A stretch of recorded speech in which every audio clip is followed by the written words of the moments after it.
Okay, so I will call the meeting to order. So this is Anna Brawley, the chair of the Budget Advisory Commission. And this is our work session on the proposed FY 2023 budget. And so, we are not taking action today. We're just having a discussion in advance of our next regular meeting on November 10th, which is a week from today. And so I will also note that we do not appear to have quorum, but because we are not taking a position on anything or not intending to take a vote, I think we'll just proceed as committee of the whole. But with that, I will start with our land acknowledgement. And then, of course, as folks show up, we will acknowledge them on the record and still may have quorum at some point. Sorry, let me just pull up that land acknowledgement.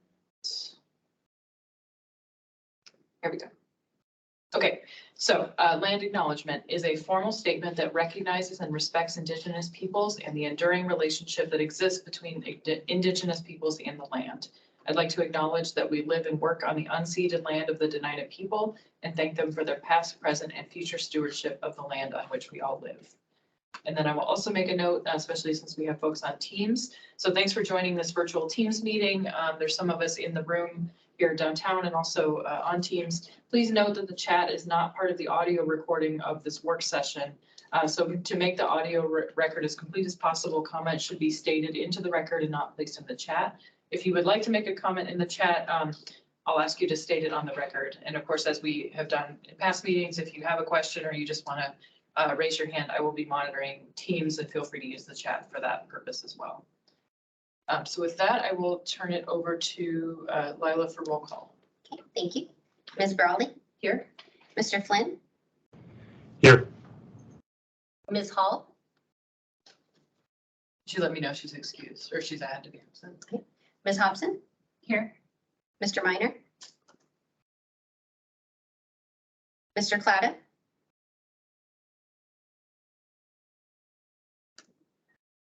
Mr. Clatta?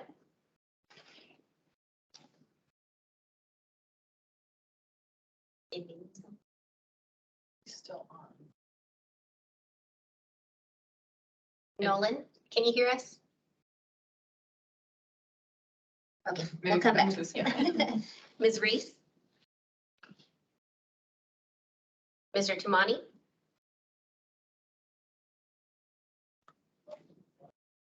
Ms. Warfield?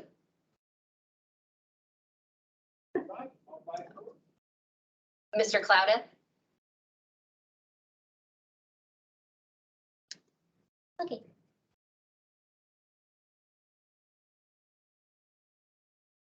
He's typing. Oh, okay.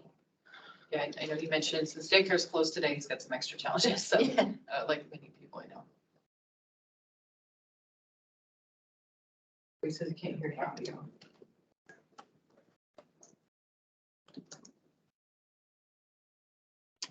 Seemed like Brian could hear. Yeah. Yeah, I can hear you guys fine. Okay.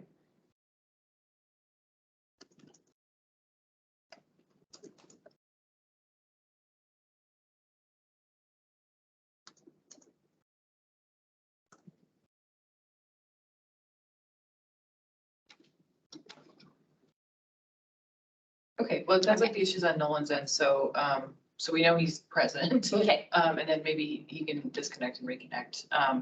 And so from there, we will do approval of the agenda. So again, I'll just note we don't have quorum, but we're going to proceed basically as a committee of the whole. So could I get a motion in a second to approve the agenda? A motion to approve the agenda. Okay. I'll second. Okay, a motion in a second. Any objection? Given that there's just the three of us right now, that's fine. So let's consider it approved. Okay. So then let's move on and then hopefully I'll keep an eye on if no one's able to reconnect. Looks like he signed out, so he might be back in. But again, just to state the purpose of this meeting today is to hold a work session on the FY 2023 municipal budget. And so, just coming back in. So the purpose of our work session today is to review the budget, to have a chance to ask questions of staff and any discussion that we'd like to have looking at the operating capital, enterprise and utility budgets. And And just to state, it is the intent of the chair and the vice chair to draft a resolution from the BAC to bring to our November 10th meeting. So that's also a question to members, if there's any particular, position you'd like to recommend, specific amendments we should mention or changes to the budget, or just simply support for the budget. And so Nolan and I will take that back and draft it into a resolution. And then also just to say, if we don't have anything specific, then the resolution would just make a general statement in support of the budget, or say that we reviewed it. So with that, I will turn it over. Oh, actually, before we do that, let me check. Nolan, can you hear us? Yep, I'm good now. Oh, great. Okay, awesome. Okay, so then I will turn it over to OMB Director Courtney Peterson to walk us through where we'd like to start. So we didn't provide a formal PowerPoint at this juncture, just because both of the work sessions were available and they kind of went into significant detail, I would say, for each department. So we can do a high level look at like general government if you want, or I figured I would just open it up for questions if anybody had any specific questions and areas that maybe we didn't address, or something you might have seen during the work sessions that you wanted more information on, that kind of thing. We can go through, I don't think you want to go through the full work sessions, but if you want the high, the kind of the first 4 slides is just the overview of the revenue expenses, we can do that. But I figured the questions from you guys as far as details in specific departments that maybe you guys are interested in might be more valuable in determining whether or not you're supportive or have suggestions as far as the budget goes. Okay.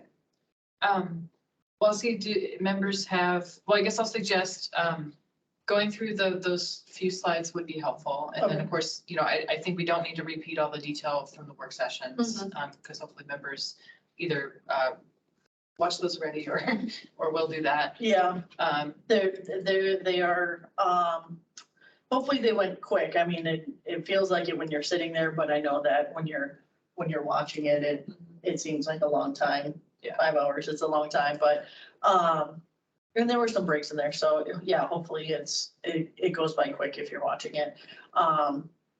So just at a high level, Lila will. Okay. Yeah, and then I think, so how we'll do today is, so we'll go through those few slides and then we'll just open it up to members. I know I have a few questions on the alcohol tax budget, but maybe we can do operating, and then I know that's a subset of operating, and then go to capital, and then go to enterprise and utilities. And then we can just go from there. Okay, perfect. So folks on the line, if you have questions as well, maybe just hold them for a few minutes and then we'll come back and get to them in whatever order makes sense.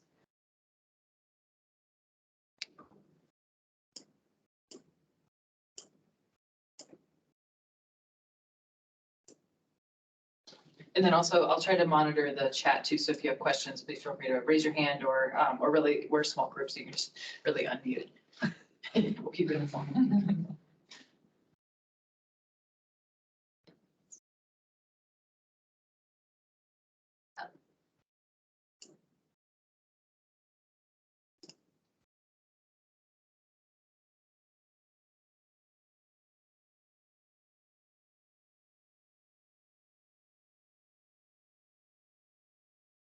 And then I'll also say, while Lila's pulling that up, for members of the public too, if you're watching this and we're hoping to get a detailed overview, then I would also encourage you to look at the municipality's YouTube page where all of the work sessions were recorded from. I believe it was Friday the 14th and Friday the 21st of October.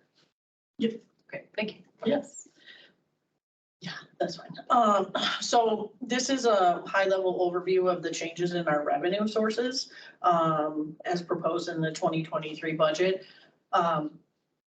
So we highlighted the significant changes, which is that we have the 5 majors fund balance. The 5 majors in the general fund are the Anchorage Police Service Area, the Anchorage Fire Service Area, the Anchorage Parks and Rec Service Area, the Anchorage Roads and Drainage Service Area, and the area-wide general fund.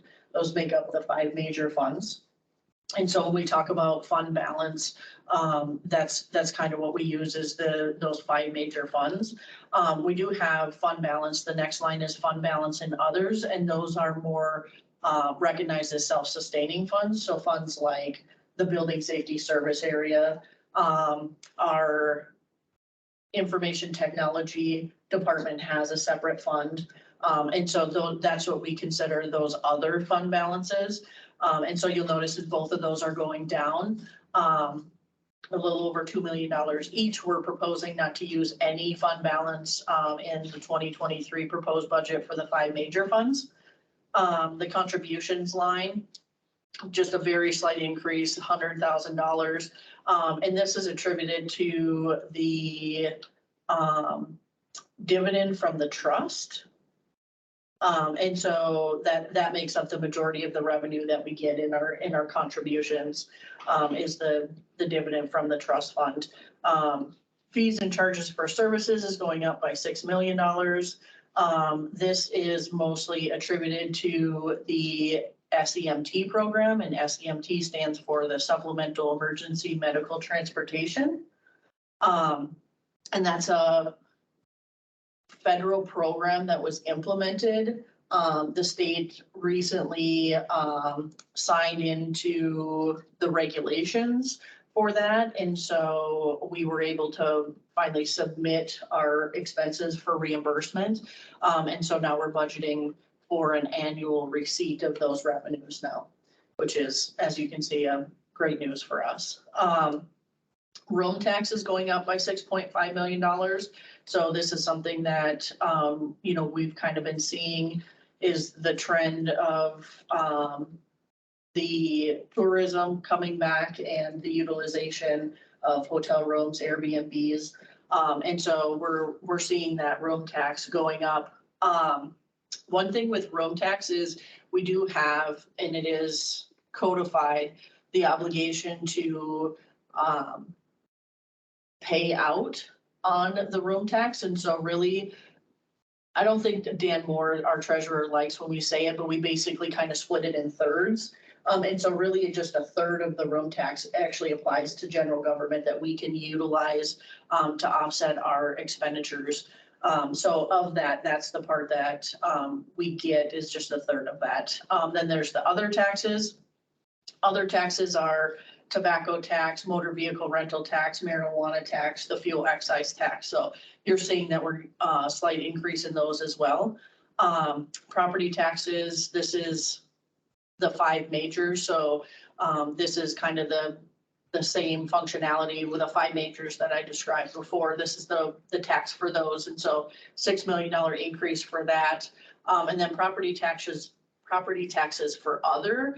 Those are basically the limited road service area taxes. So those kind of outside tax areas are applied there, and that's a slight increase, just short of $1 million for those. So I have a question on this one. Yep. Where would alcohol tax show up on this slide? So alcohol tax doesn't show up on this slide because it doesn't fund general government. It's a separate fund that, it's kind of like one of those other fund balance ones, but it's not part of general government. It's a subset of its own.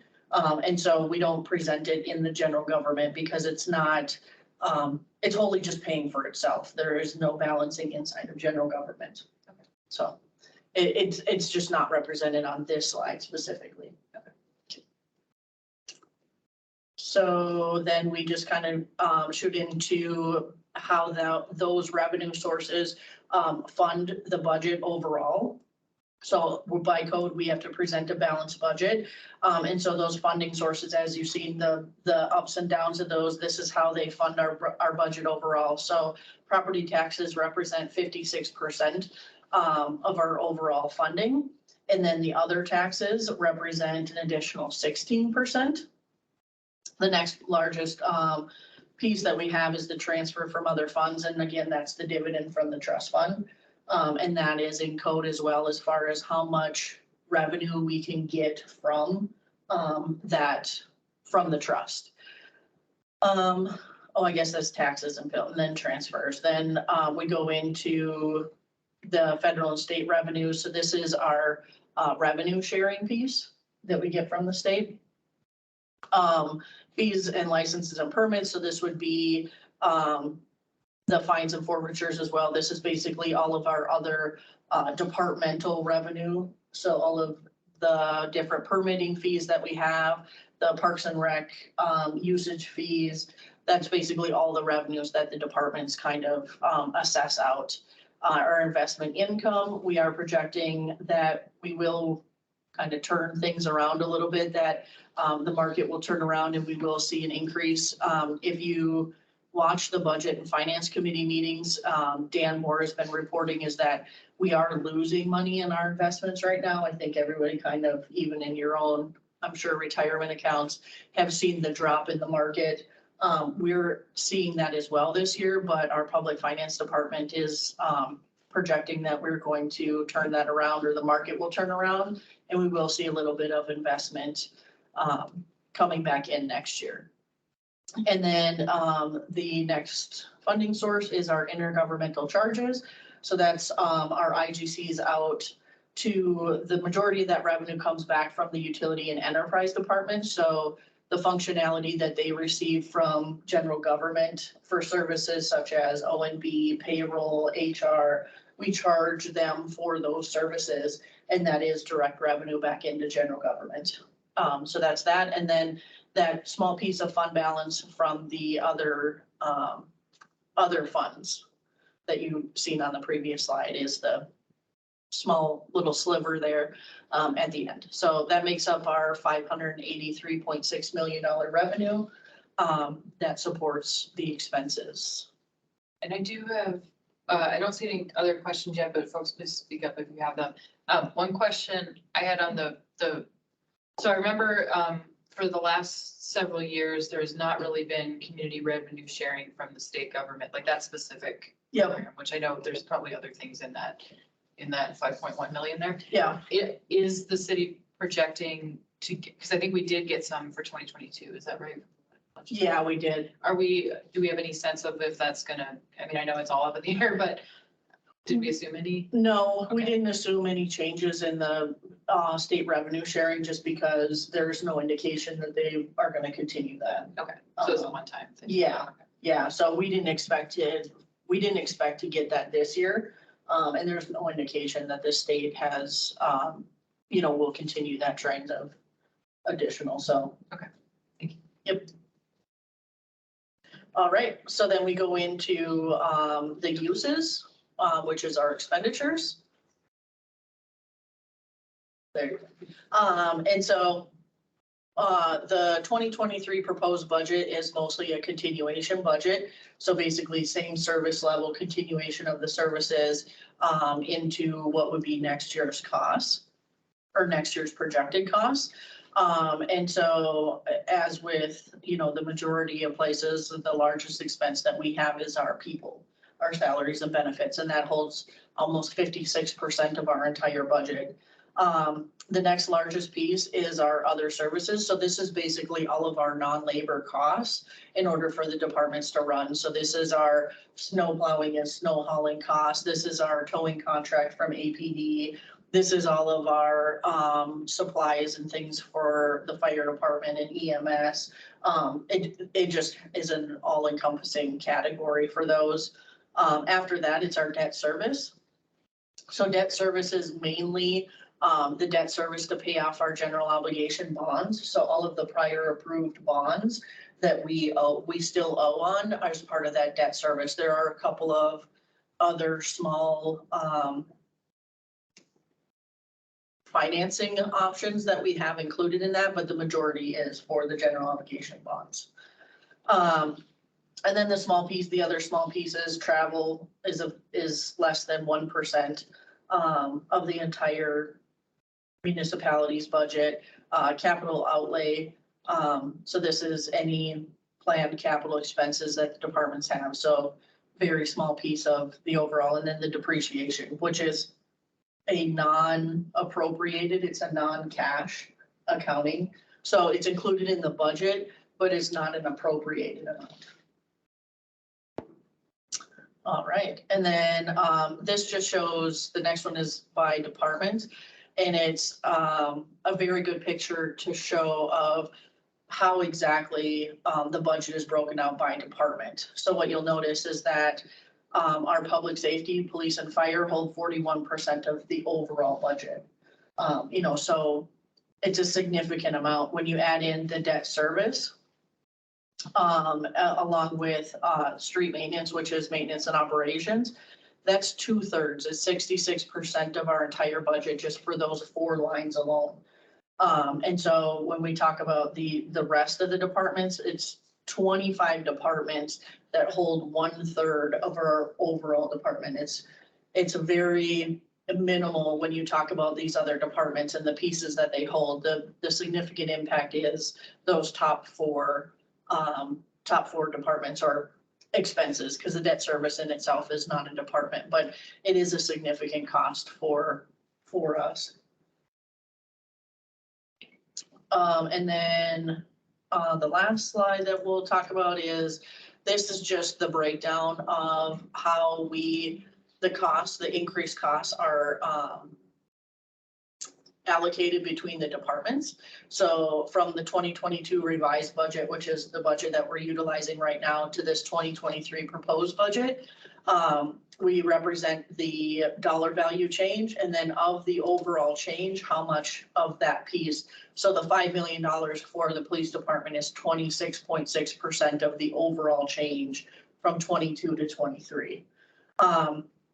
So again, you can see is that those, you know, top 4 categories between police, fire, transit, and maintenance and operations, you know, they hold a significant amount of the change that's occurring in between this budget and the next budget.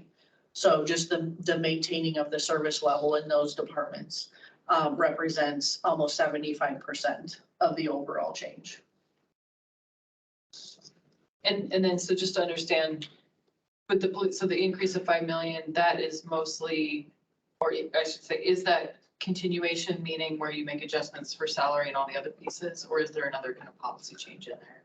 No, so that's where, and we can, if there's departments that you guys want to touch on, we can kind of scroll through this if you want. Because really what you would see is, you want to go to police because they're actually the first one, and so it's pretty easy to get to it. But what you would see is between the 22 revised and the continuation level, that's the continuation level. You know, and so the majority of what is that $5 million is representative of the continuation level, and then the policy level is that 386, and really the 300,000 is the special tax levy that voters approved. I think it was in 2020. And so that's a separate tax levy. And then the second piece, the 86,000, is actually Girdwood specific. So of the 5 million, all of that is the continuation, but each department has this page, which would show you what was continuation and then what we would consider policy. And so in the special tax levy, the reason that we're considering that policy is because it has a maximum amount of the tax levy, and we haven't been utilizing that. But with the implementation of the body worn cameras, the expectation is that we're going to start utilizing that full levy, because we're going to purchase the cameras and they are going to start utilizing them. They're going to turn them on. Thank you. Yeah. So if there's specific departments where you guys would be interested in seeing these kind of slides, we can touch on those if you want to. If you want to scroll to the next one. And then this is where you would see the alcohol tax, and we presented separately for that reason, is because it's not balanced inside the general government. And so we're showing it separately to show that its revenues are specifically funding these expenses. Okay, well, thank you for that overview. And then I think, so maybe I'll just turn to the other members and ask, do you guys have questions on the operating budget? Like, is there a department you'd like to look at, or did any questions from this overview come up? Because like I mentioned, I have a couple questions, but they're alcohol tax specific, so. I don't have any specific questions right now. Maybe if you start with your, well, unless somebody online does. Yeah, Brian or Nolan, do you guys have questions? And you're welcome to just speak up, come off mute if you want, or use chat. Yeah, this is Nolan. If I could weigh in again. Yep. Sorry, I missed it. Courtney, did you had a slide that had the overall? Did you have a slide that had the overall change, in the total general budget, like compared to last year? We had the one by department. Yeah. No, but yeah, okay. I didn't see an aggregate. What's the aggregate amount compared to last year in the general operating budget? You mean in total? Yeah, in total. Yeah, it's 20 million. Sorry, 20 million is the nominal increase in the budget from last year? Yeah, yep, yep. Yeah, okay. Thank you. Okay. And it looks like Brian said he's good for now. I guess one question before the alcohol tax. So I was looking at, and I should have clicked through to it, but building services. So I see it's basically getting zeroed out. And then, and I remember last year there was some shifting around of positions. So I was just curious, like, what's the story with that piece? That is another one of those shifting of positions. So we had some people that moved into different positions. So Adam Trombley used to be the director of community development, and he is now our chief of staff. Lance Wilbur, who was the public works director, moved into the community development director position. So just with the movement of people in the different skill levels is kind of determining which directors we need in which departments. And so with Lance in community development, what he said is that he can work internally, with the people that he has and the directors in the positions, and he doesn't need a building services director at this time. But what he does need is a real estate director. And so what you'll notice is that we're actually proposing to move the funding in building services from building services to legal. Because what we have seen is that we have a significant decline in our municipal attorneys. So in the last, I want to say 5 weeks, we've had 6 attorneys leave because of, quite frankly, the state. They gave, I think it was a 20% increase in their pay schedules across the board for their attorneys. And so we've had a lot of attorneys opt out of our employment. And so in order to try to retain them, you'll notice is that we're bumping up the funding in our municipal attorney's office. We actually, so the funding from building services along with a little over $500,000 in the municipal attorney's office to try and attract and retain municipal attorneys so that we can get some people in the door and hopefully keep them.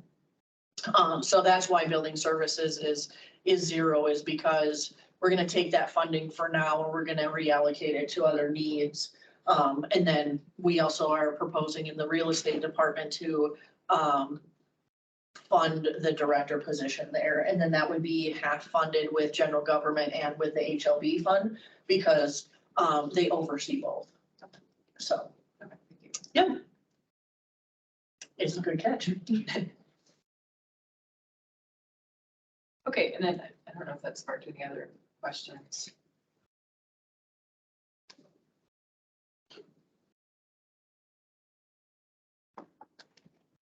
I guess that did raise one question for me. So, because I understand the staffing and kind of wage levels can be an issue. I've heard that also with within the health department, certain nursing positions are hard to fill for that reason, or they have been. And so I just wonder, are there other areas where maybe our positions are out of whack compared with other entities, or is that, I guess I know you're not, applying like a major change across the board in terms of salaries, but. We tried to take a look at it. It was one of the questions that did come up during the work session, is where we were with the vacancies across the board for the municipality, because we do see significant vacancies in some of our other departments. So street maintenance is one of them. that we have had some trouble filling the positions in. Transit isn't like in we can't have our services, but they're, with the bus drivers, but their vacancies also are kind of getting to that point as well. The health department, the library is another one that we've been having a hard time in filling those positions. It's really across the board, because I think Parks and Rec, they had a hard time filling their seasonal positions even this year. They were about at 75% of where they normally are. So I think just across the board, in just the environment that we're in right now, I think we're seeing is what other people are, is that it's the availability of the talent and then, getting them in the door. So, I'm trying to address those in the departments that we can.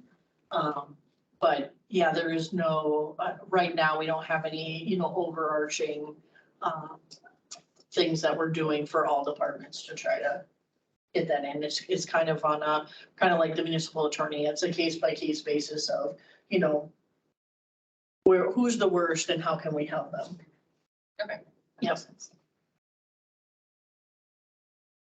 Okay, well, if there aren't other questions, then I can dive into my couple on the alcohol tax. Yeah. I had a go ahead question. On IT, I see that's where you have the biggest decrease.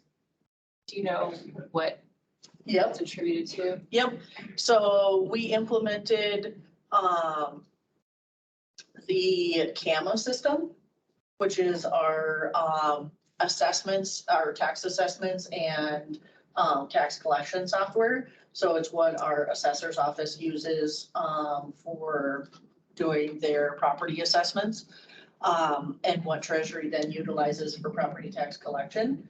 And so what happened is that over the last couple of years, we have had costs in the finance department for implementation of it.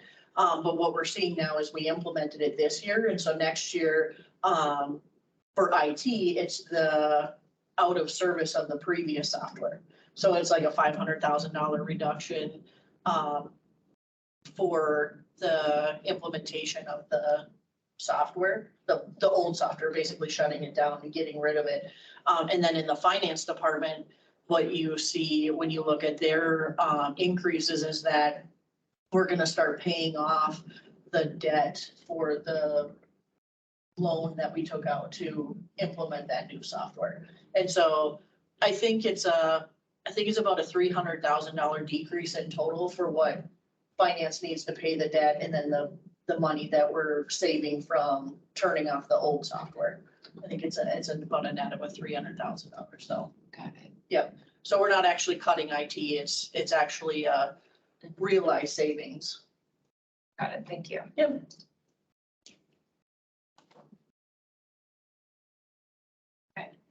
Any other questions or departments that we want to look at more specifically? Yeah, if I could jump in, this is Nolan.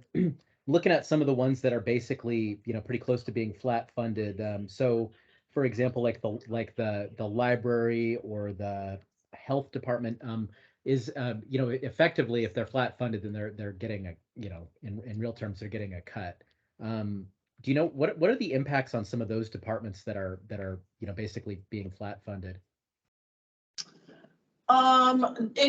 It shouldn't be flat, and we can go, if there's some of them that you have where you're seeing that the change in the value isn't significant, we can look at them, but all of them are seeing an increase for the salaries and benefits of the department, and then any contractual increases that we're obligated to pay, software increases, and all of those things were identified. So in some of the other departments, their change looks low, like it doesn't look like it's a lot, but it is accommodating any continuation costs in order to provide that same service. So any of the costs associated with the contracts and other things in their department should be included in those increases. I think that in some of The smaller departments, it's just it's just a smaller department, their budgets are smaller, and so you don't see as much of an increase.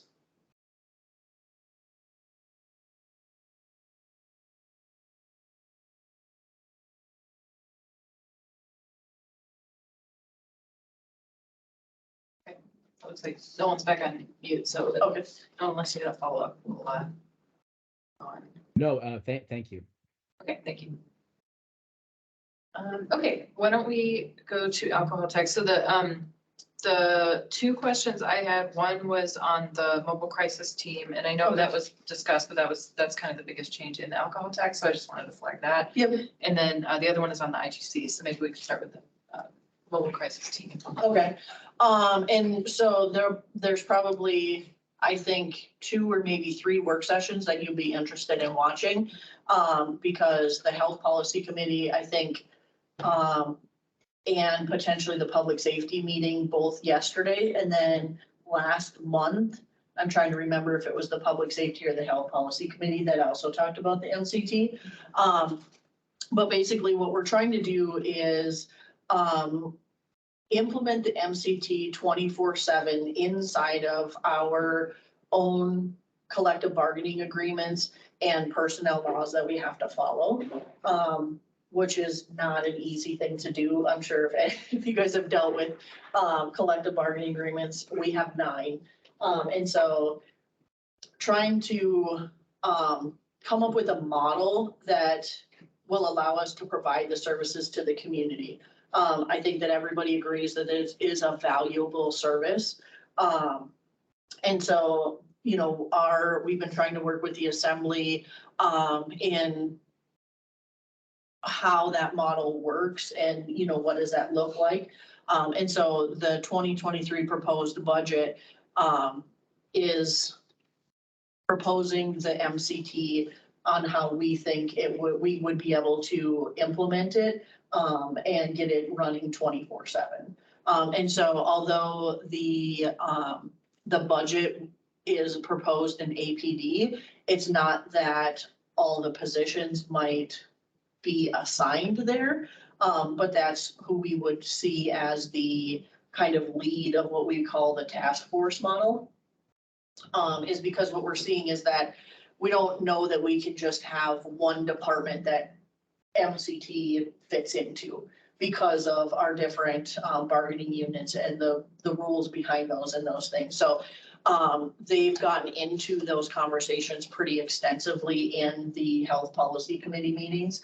And yesterday, I think they talked about it for like an hour on what that looks like and how the assembly, you know, wants it to kind of function and just going over all of those details and stuff. So if that's something that you're interested in, I would recommend referring back to those work sessions because those are definitely going to provide you with much more information than I can. So that is, but right now that is what our budget is proposing. Obviously, the assembly has the ability to amend that if they want to and kind of propose it into different areas if they think that would be a better fit. But, you know, we just have to function inside of all of our personnel rules and it, you know, it becomes difficult. So that's the proposal for MCT is not getting rid of it. It's not a money saving tactic.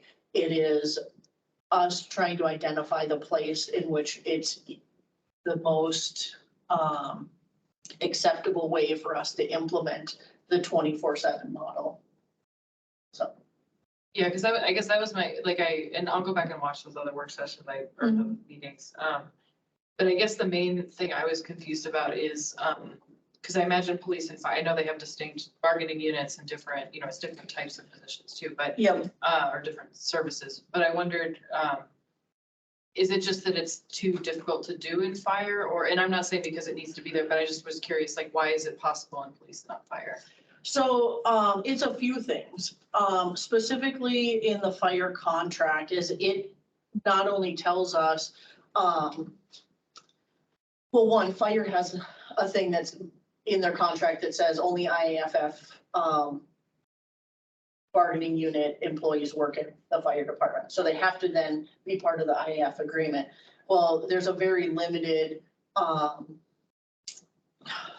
the classifications that are included in the IAFF contract are very limited. So basically the type of positions that you already see there are what is identified as the type of positions. So you don't have positions that might be reflective of what an MCT program is. And so then it becomes, okay, well, your contract now is limiting us because we can't put these type of positions there without them being in your agreement, and your agreement doesn't have them. So now what do we do? But also their agreement is very specific on the hours that they work. So the positions that they have, the majority of them are on a 56-hour rotation.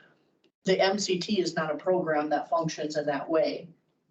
And so now, in order to comply with the contract, you have to deal with these hours or these schedules, and it's like, well, how do we do this? Because that doesn't fit in itself. The other thing is that we have other contracts that stipulate the type of work that they do. So, the clinicians and other kind of nursing or social worker positions are more of an AMEA function, what you see in the health department now, those type of positions. And so that contract tells us that we can't give their union work to another union.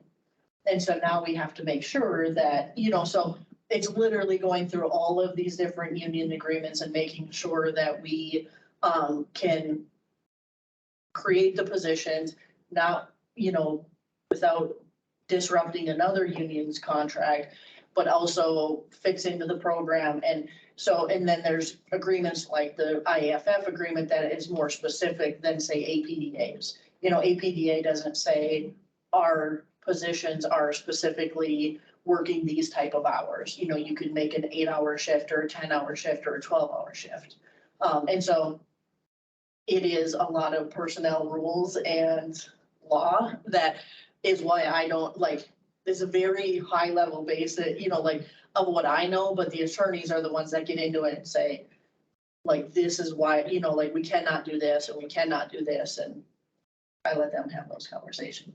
And that's the nice part about those work sessions, is because the acting municipal attorney, Blair Christensen, is part of that conversation. And so she gets into that a little bit too, is the challenges on how that works and why we can and can't do things.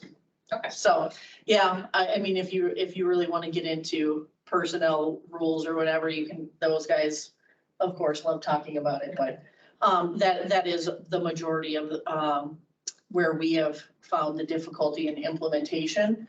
And so just trying to work around those to get to a place where we can actually implement it 24/7. Okay. And I know, I should say, I knew back the company I work for is working on that project. I'm not staffed on that project, so I'm not really up on, what's happened in the last year. But I do know also that part of the discussion is about being able to bill Medicaid for some of those clinical services provided. And I know there's challenges with who can do that. And so just to say, it will be, I guess I'm looking forward to it being 24/7, because then actually it can become a, not a revenue source for other things, but basically a reimbursement for some of the services being provided. So it seems like, Yes. when we get that set up, then it will be starting to pay at least a little bit for itself, which is good. Yeah, that's another thing that, we're trying to keep in mind is, what are those requirements around Medicaid and who can get reimbursed for them and who can't. And,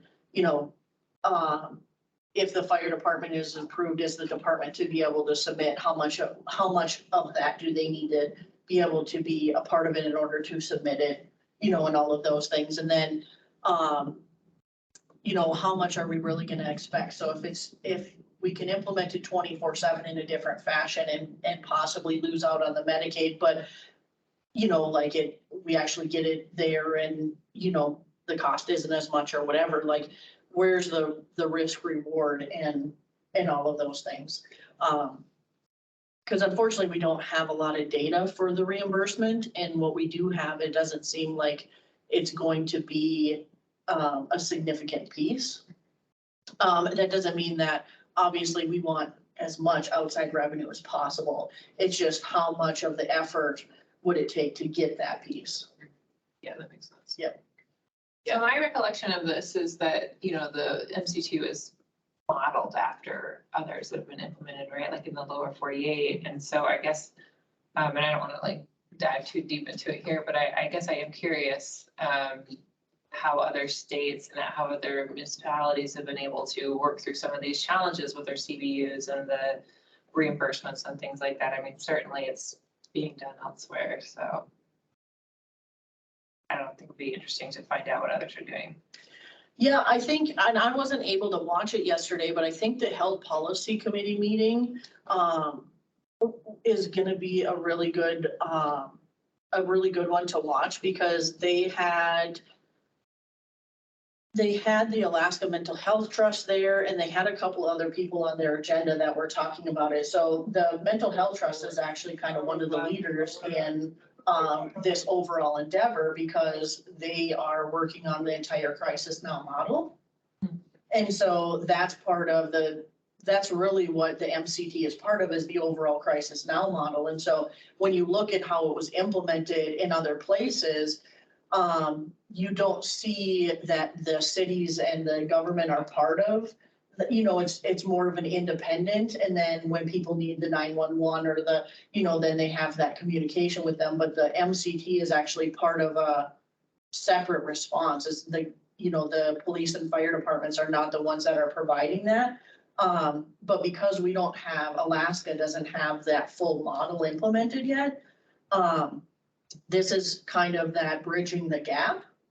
And so I actually am interested to go back and watch that work session from yesterday, just to see what they said about that piece, because right now I think Fairbanks has MCT implemented, but I think it's contracted. So, you know, I'm interested just to see, you know, just because it is such a large talking point, you know, we get into the budget discussions is, you know, how far is the trust in implementing the full, you know, Crisis Now model? And when would they expect that, you know, if they were going to kind of take this over and it becomes maybe more of a contracted service through them or something, is, you know, what does that look like? I'm interested, because I really don't know. So Yeah, so from the work sessions, there's the health policy and then you said public safety. Is that a single session or are those two different? they're two different ones. Okay. Or it's actually committee. Yeah, they're the assembly committee meetings. Yeah. Sure, yeah, you can if you want to. I just wanted to see, because you can, when you go into the assembly committees, they have the agendas, and I think they have the links to the previous.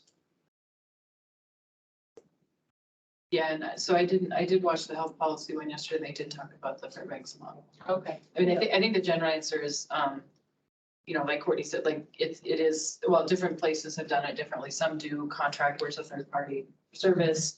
And then I think one of the questions is whether it is involved, like directly involving police officers or like outside of that department too, because I think that's part of it. So some cities have more of a co-response model or maybe a social worker who goes along with the uniformed officer. So it just really depends on, it is kind of all over the board as far as I remember. But yeah, that's a good resource. So are there any other questions on the MCT? Yeah, I think like you said, if people want more information, this isn't the place for that, but. No, well, and it just happens that they, you know, that they've had these committee meetings now, and this has been their topic, is that now there is more information available. Yeah, okay. Yeah. Thank you. So then my other question, and then just a time check, so we have about a half hour, but of course, if we conclude our business, then we'll end earlier. My other question was about the alcohol tax. So I was hoping we could go to that Appendix R page And then it was about the IGCs or the intergovernment charges. Yep. And I generally understand what those are, and I Yep. know it's partly an accounting thing internally. Yeah. But I just wanted to flag, I noticed they went up significantly, or they're proposed to go up in this budget. And then, you know, I also know the language of the ballot measure says generally, you know, that anything after you net out the cost of administration, basically, so collecting the tax, all those P enforcement, Yep. is supposed to go to these other dedicated uses. So I'm not suggesting that this isn't doing that, but I was curious, you know, what's the rationale for them going up? And then thinking too, you know, the more that those go up, the less is available for other things. And so I'm just curious what the increase was. And I think it's at the bottom. And Yep. it showed, I think, like a 74% increase. So it's not a massive amount of money, but it's still significantly more than last year. Yeah, so the IGCs that are charged in the alcohol tax are only our general liability and workers' comp Oh, okay. rates. And so those are associated with each position that is budgeted under the alcohol tax. And so it could be that, you know, it's part of the increased cost because they're rates. And so the increased cost of a position automatically means that if the rate stayed the same, the cost would be more. Okay. But also the rates do change based on the expectation of claims and cost. And so if our workers' comp claims have gone up in 1 year, then our rate, because we're self-insured, all of these things are based on our own activity. And so we're driving our own costs, basically. And so if you're seeing our costs going up or claims going up or any of those things, then the rate is then going to correspondingly go up. And so the IGCs are all based on the workers' compensation and general liability costs that we have. Okay. Yep. Okay, that makes sense. Yeah. Yeah, we don't charge any other IGCs to the alcohol tax. Okay. Yeah, so you're, what you would normally see like in a department, when we talked about the IGCs, the revenue overall to like the utilities enterprise, you know, for payroll and those things, we're not charging all of those to the alcohol tax. Okay. It's just the IGCs associated with the cost of positions. Okay. Makes sense.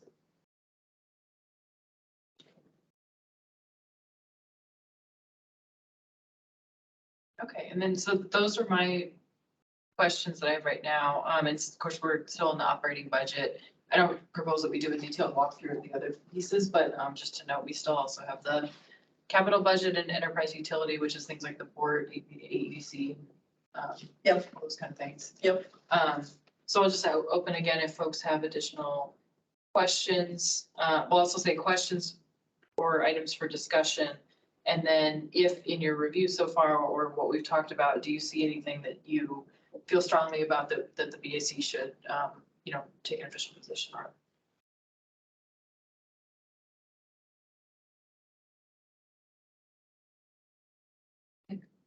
Yeah.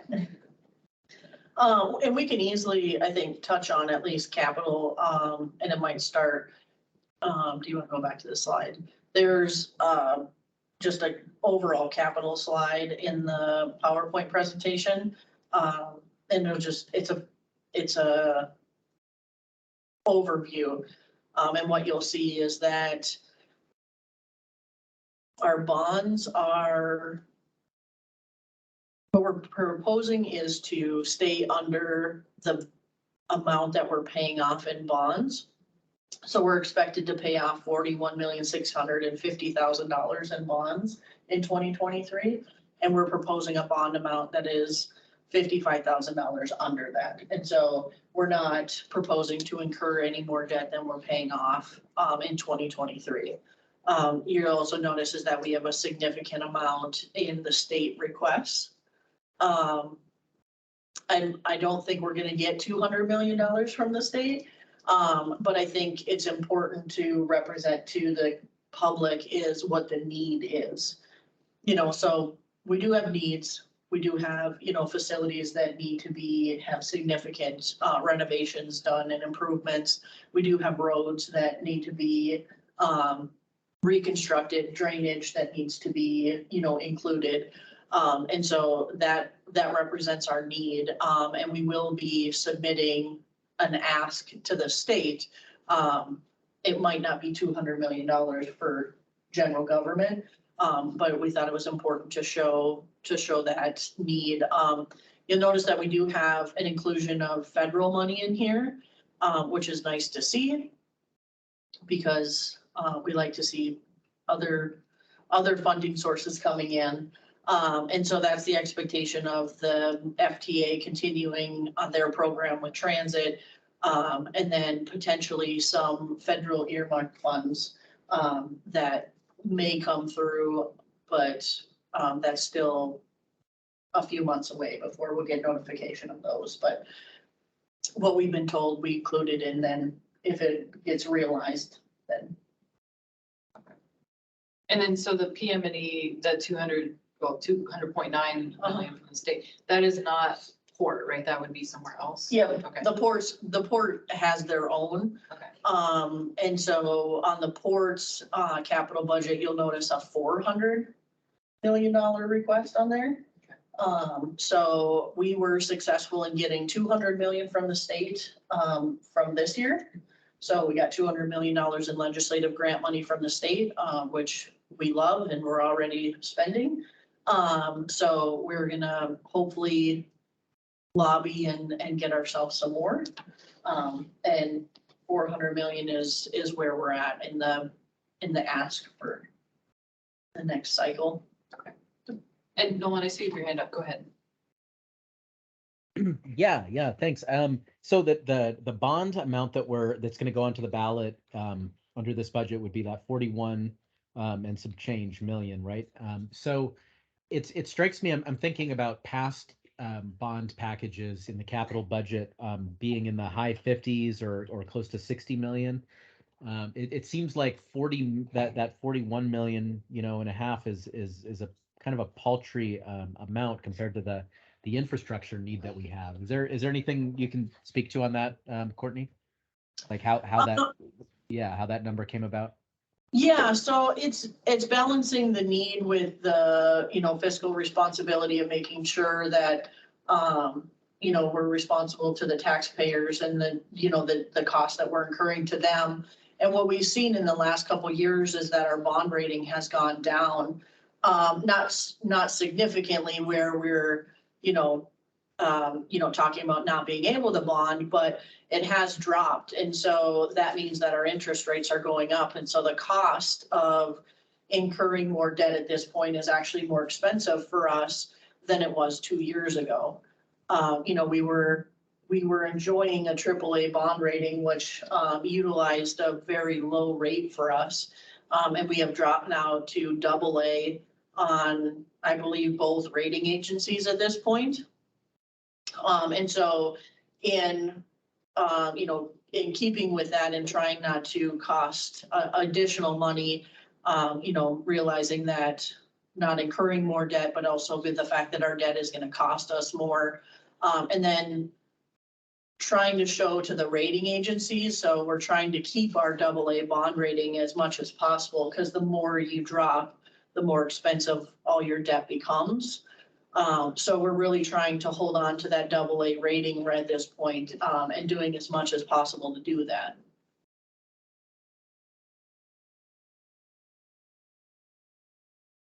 And as a follow-up to that, Courtney, because I had looked into when the Muni had the credit rating downgrade. I recall it was mostly to do with FEMA reimbursement and the drawdown of reserves that at least one of the rating agencies didn't like. But what is the actual difference that we're paying as a result of the downgrade by? I thought it was just one of the agencies that downgraded from triple to AA. How much extra are we paying for that for our bonds? I actually don't know that off the top of my head. I would have to get with public finance and ask them what the difference is in our rate from the AAA to the bond or to the AA. And you're right, the FEMA expenses are the biggest issue with with the rating agencies, and the fact that we have now utilized all of our reserves for those expenses. And unfortunately for us is that FEMA is not a quick process.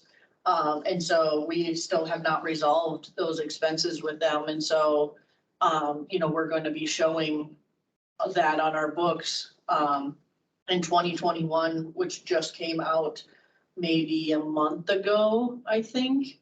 Our annual report is reflecting a deficit.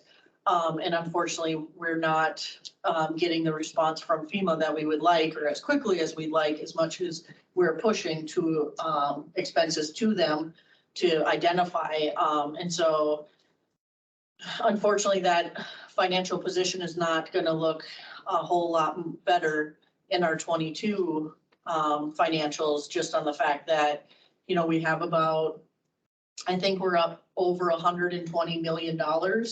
And in those expenses, we've been reimbursed $41 million. So we have a significant gap still in that FEMA reimbursement. Well, thank you, Courtney. Yeah, thanks. And just a quick follow-up to that, remind me, are we still incurring FEMA related expenses between now and the end of the year, or? No, we have, actually, I should check and make sure, just, because there was only, so on June 30th, the Sullivan was turned off and all of those, things ended. The only thing that continued on as, COVID disaster reimbursement, expenses was non-congregate shelter at the Aviator. And that was through September 30th in that appropriation. And recently, and this is why I say I need to check, is because recently we submitted a document for appropriation from October 1st through December 31st, and identified the alcohol tax as the reimbursement. And so I just need to verify that that document didn't get amended.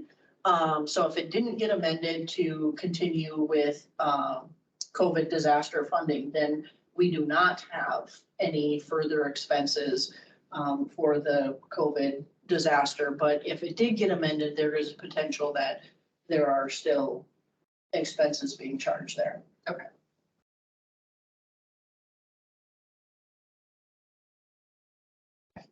And then I guess one other more process question, and maybe just to educate other members too, or whoever's watching this in the future. So there's kind of 2 points where where these bonds are discussed, right? This is the budget, and so there'll be a vote on it. There may be some changes, whatever happens. Yes. And so that sets the 2023 budgets. However, because the bonds are something that goes on the ballot next year, maybe just briefly explain what happened. Like, so what happens after this is approved, say it's in November, December? Yeah. And then what happens with the bonds after that? So the assembly still has the ability to amend the CIB. And so at this point, this is the administration's bond proposal of what we would submit to the voters. But at this point, it could be adjusted and amended. In December, what will happen is there will be ordinances that are submitted to the assembly, which identify the propositions for the ballot. So this is not the final list of projects that gets submitted. This kind of, I would say, starts the conversation. But again, the assembly can amend it. And then when we create our propositions, there's sometimes where other projects might have come up that become a priority. So I think it was 2 years ago, there was Northern Lights.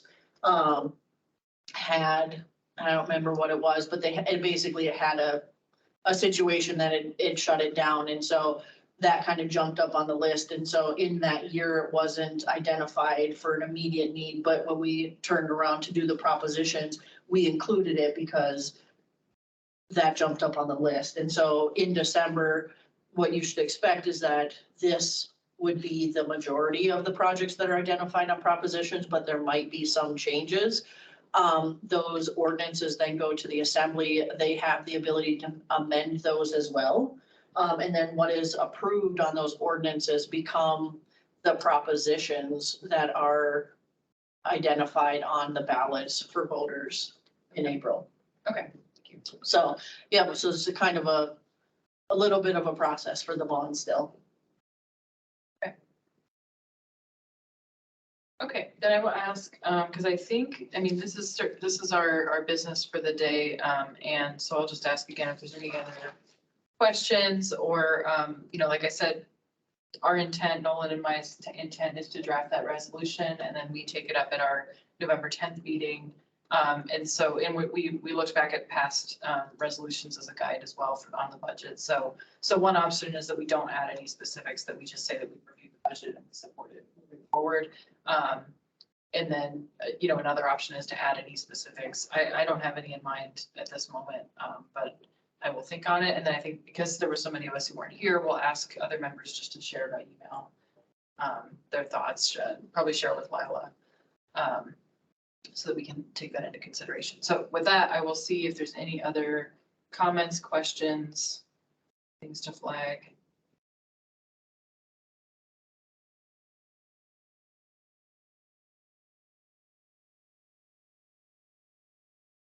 I don't see any online, so just Brian or Nolan, speak up if I'm not seeing your comments.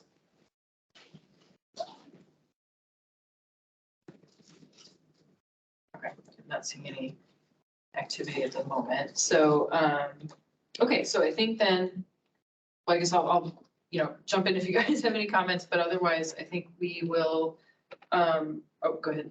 Brian is typing real quick here.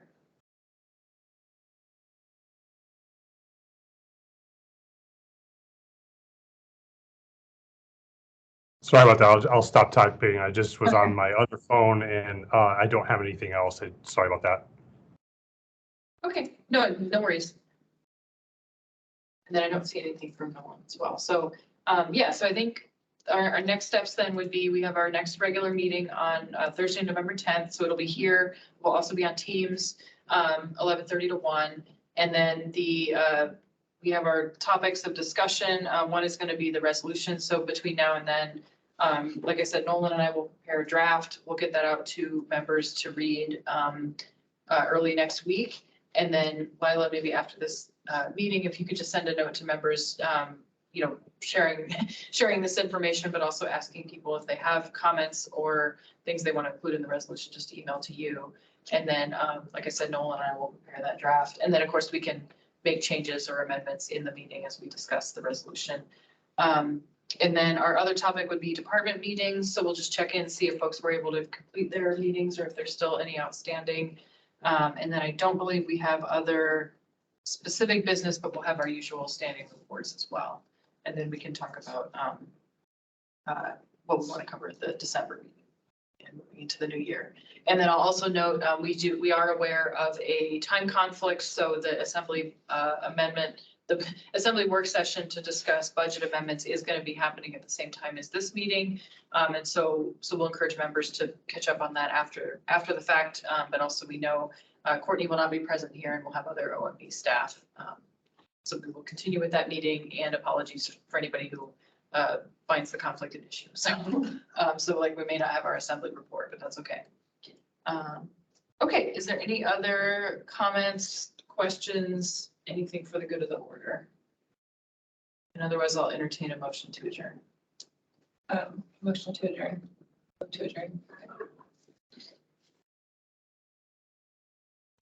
Nolan or Brian, you want a second? I'll second. Okay, great. Okay, then we will consider this meeting adjourned. Thank you. Thank you. Thank you again, staff. Thank you. Yeah, thank you. Thank